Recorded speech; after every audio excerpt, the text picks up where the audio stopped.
Coming up for you involves the Minister for Environment and Tourism and Minister for Science and Innovation. Please put your hands together and welcome the Honourable Andrew Powell.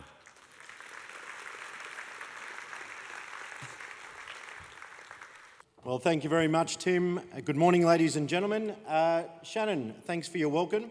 Next time you're looking for holiday itineraries, jump on Queensland.com. We look forward to helping you out there. Just excuse me for one moment. I just want to welcome you to my wife's significant birthday celebrations.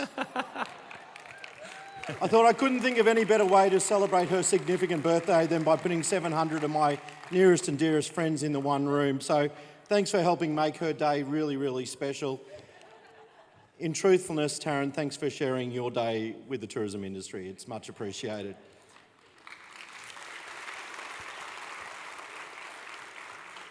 Bit of a full circle moment. Can you believe it was just 1 year ago that one of my first engagements as your tourism minister was to address DestinationQ?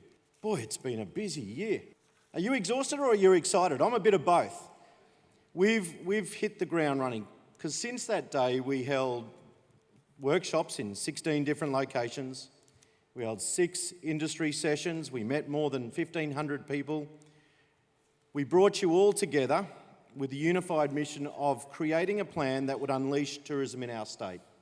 And you did it. Destination 2045. We launched it back in June. And since then, we've backed it with a record $1 billion investment in tourism over the next 4 years. Here we are a year later, and already we have a lot to celebrate. There's the $75 million Connecting Queensland Fund, launched to expedite, expand international and domestic aviation links. Really important on the back of what Robbie just shared. $40 million to deliver our 45 by 45, those 45 ecotourism experiences we want international and domestic tourists to take on board, see our wonderful natural landscapes, take advantage of the growing demand for nature-based experiences.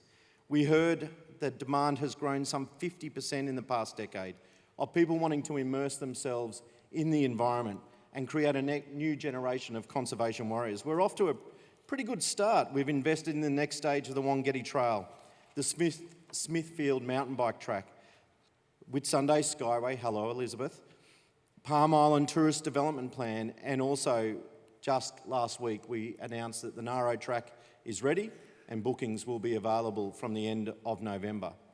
Can you believe since we launched the 45 by 45 initiative, we've had more than 30 new project ideas already come forward. I have a sneaking suspicion we're going to deliver 45 long before 2045.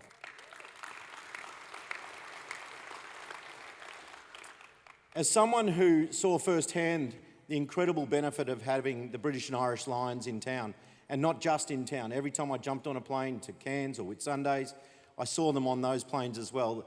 Fascinating figures, Robbie. You've really demonstrated the importance of our vision to become the events capital of Australia here in Queensland, which is why we put $100 million towards it. We need to attract more.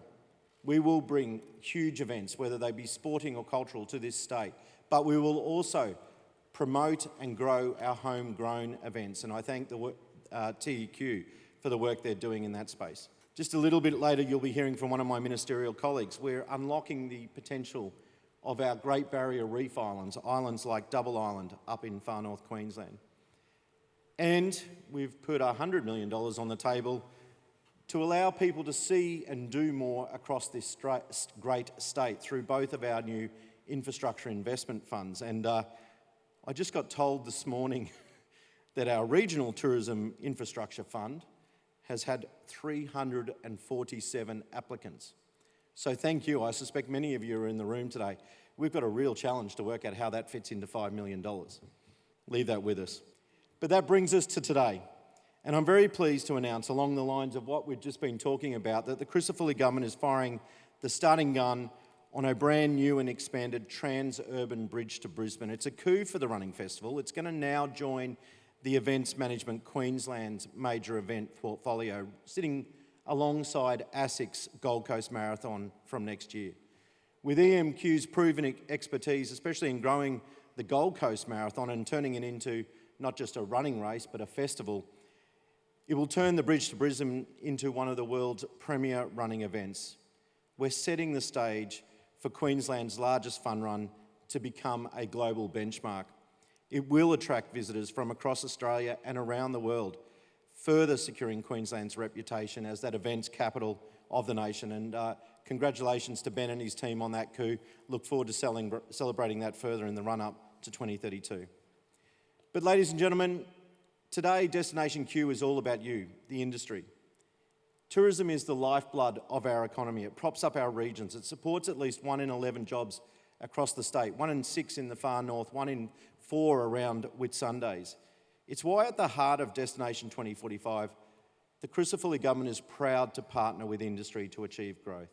On World Tourism Day, I was incredibly proud to announce a landmark $6.8 million partnership between QTIC and the Crucifili government. And importantly, it's a 4-year deal. It means your state's tourism peak body has the security it needs to shape the industry, turn Destination 2045 into reality, and help our state's 65,000 tourism-related businesses take their product to the next level. Thanks, Elsa. Elsa's breathing a bit easier knowing that it's a 4-year deal, aren't you? To see QTIC's success, you need only look at the attendance in the room today.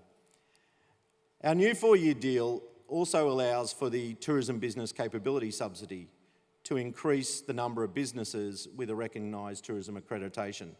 It's a direct outcome of that partnership. That subsidy supports the vision of Destination 2045 through targeted business development, helping operators thrive with subsidies of up to $2,000 to enhance experiences that exceed visitor expectations. And I noticed on your tables there's also little flyers about the training that will be available in areas such as sustainability and ecotourism, distribution and sales, tour guiding, cultural understanding, accessibility and risk mitigation. I'm also pleased to announce that our $1 million Queensland Welcomes You initiative is being expanded for an additional 3 years. This training program improves the visitor experience across the state by helping operators develop a welcoming, high-quality customer service culture. We had the honour of launching that at this forum last year, and already around 2,800 Queenslanders have engaged with Queensland Welcomes You through 13 regional online programs and face-to-face workshops. It's a great example of how government, industry and regions are working together to build a more confident, inclusive and guest-ready tourism workforce ahead of 2032. And as I mentioned to Shannon, Queensland is the home of the holiday. We've got that holiday feeling. I do want to acknowledge that since our launch in April of Tourism and Event Queensland's That Holiday Feeling, it has resonated across Australia and our key international markets, expanding our reputation as the ultimate travel destination. I don't know if it's got as stuck in your hearts and heads as it has mine, but the reimagining of that iconic 80s hit Holiday, performed by Brisbane-based Kita Alexander, has really set the tone.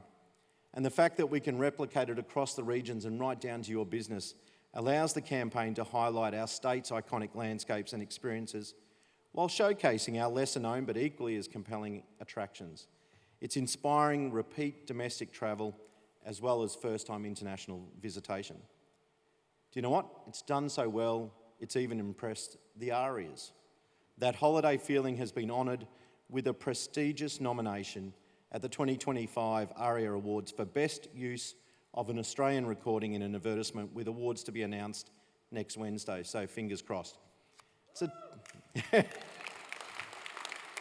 Well done to Kim and the team in particular on that one. It's a testament to their creative collaboration and the strength of our tourism industry.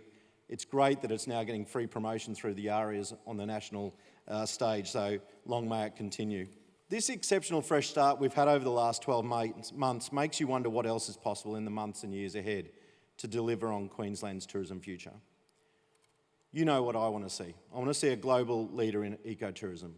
I want us to be the events capital of the nation. And I want us to host a world-class Olympic and Paralympic Games. At the end of the day, we're going to leave the room today with a whole lot of learnings. And we want to come back next year to collaborate and again measure our success as a leading tourism destination. But where will we be hosting DestinationQ in 2026? Well, it's my pleasure to announce the regional host for Destination Q 2026 as the Gold Coast.